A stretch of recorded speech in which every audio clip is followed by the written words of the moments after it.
ফেনী বড় মসজিদের স্ক্রিনে ভেসে উঠল আওয়ামী লীগ আবার ফিরবে। ফেনী কেন্দ্রীয় বড় মসজিদের নামাজের সময়সূচির ডিজিটাল বিলবোর্ডের স্ক্রোলিংয়ে ভেসে উঠে আওয়ামী লীগ আবার ফিরবে জয় বাংলা। এ লেখাকে কেন্দ্র করে উত্তেজনা ছড়িয়ে পড়েছে। এ ঘটনায় জড়িত থাকার সন্দেহে একজনকে আটক করে পুলিশে সোপর্দ করেছে স্থানীয় ছাত্র জনতা। জামিয়া মসজিদে হঠাৎ করেই তাদের যে এলইডি স্ক্রিন যেখানে নামাজের সময়সূচি ওঠার কথা, সেখানে হঠাৎ করেই ৩টার পর জয় বাংলা এবং জয় বঙ্গবন্ধু এর পাশাপাশি শেখ হাসিনা আবারও ফিরে আসবে এমন লেখা ভাসতে থাকে। এর পরক্রমেই কিন্তু আমরা দেখতে পাচ্ছিলাম যে সাধারণ মুসল্লিরা যারা আছে তারা কিন্তু ক্ষুব্ধ প্রতিক্রিয়া জানিয়েছেন এবং এখান থেকে ঘটনাস্থল থেকেই ফেনী মডেল থানার পুলিশ ঘটনাস্থলে এসে সোমবার ৩ ডিসেম্বর দুপুর ২:৩০টার দিকে এ ঘটনা ঘটে।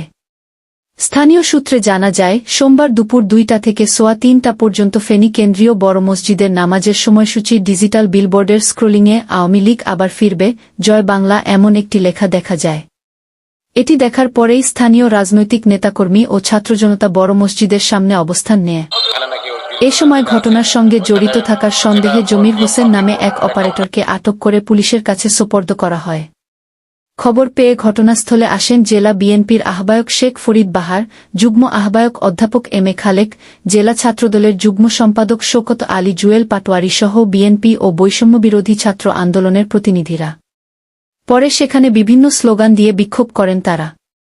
ফয়েজ আহমদ নামে এক মুসল্লি বলেন, হঠাৎ নামাজের সময়সূচির ডিজিটাল বিলবোর্ডের স্ক্রোলিংয়ে এ লেখা দেখতে পাই।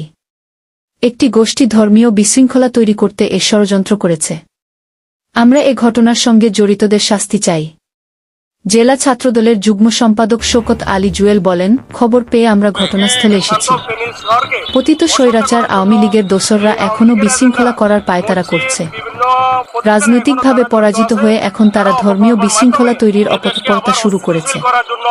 জনগণ আর কখনোই ফ্যাসিস্ট শেখ হাসিনাকে এ বাংলার মাটিতে জায়গা দেবে না। এ ব্যাপারে ফেনী মডেল থানা পুলিশের ভারপ্রাপ্ত কর্মকর্তা ওসি মর্মসিংহ ত্রিপুরা বলেন, খবর পেয়ে পুলিশ তাৎক্ষণিক ঘটনাস্থলে যায়। এ ঘটনার সঙ্গে জড়িতদের তদন্ত সাপেক্ষে আইনের আওতায় আনা হবে। ধর্মীয় সম্প্রীতি ও শান্তিশৃঙ্খলা বজায় রাখতে আমরা সচেষ্ট রয়েছি।